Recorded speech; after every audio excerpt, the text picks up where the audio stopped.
Est-ce que Romains 11, 22 et 23 prouvent qu'on peut perdre le salut? Lisons le passage et je vais vous l'expliquer dans son contexte. Considère donc la bonté et la sévérité de Dieu, sa sévérité à l'égard de ceux qui sont tombés, mais sa bonté envers toi si tu persévères dans cette bonté.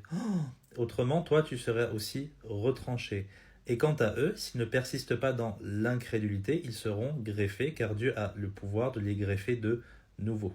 Qui fait peur à beaucoup de gens, c'est le si tu persévères. Donc les gens, ils pensent que tu, ça parle d'un individu, alors que pas du tout. Le tu en question, ça parle des Romains et de manière générale des nations. Comment est-ce que je sais ça? Eh bien parce que j'ai lu tout le chapitre. Ce n'est pas difficile. L'apôtre Paul, il commence par expliquer quoi?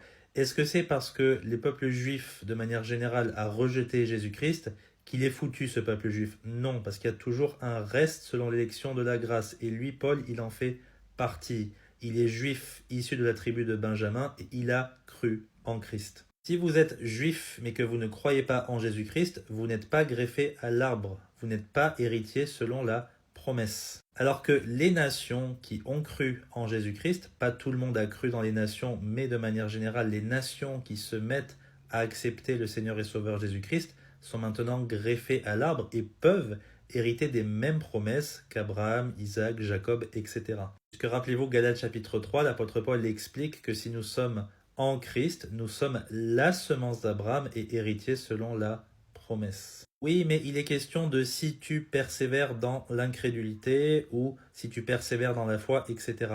Oui, ça parle toujours de nation, ça parle toujours de groupe.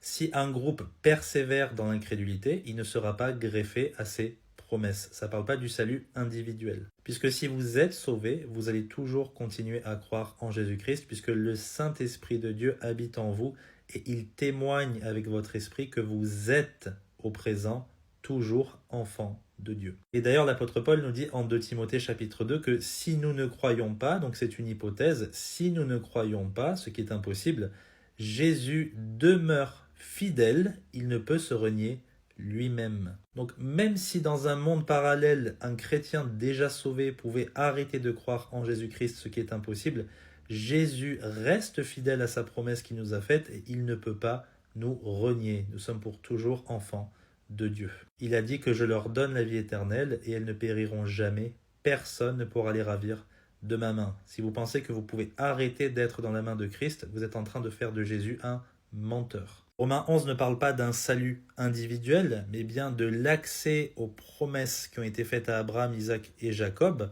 à un groupe de personnes s'ils décident collectivement d'accepter le Seigneur et Sauveur Jésus-Christ. Tout simplement. Faites attention à bien étudier un passage dans son contexte. J'espère que c'est clair. Que Dieu vous bénisse.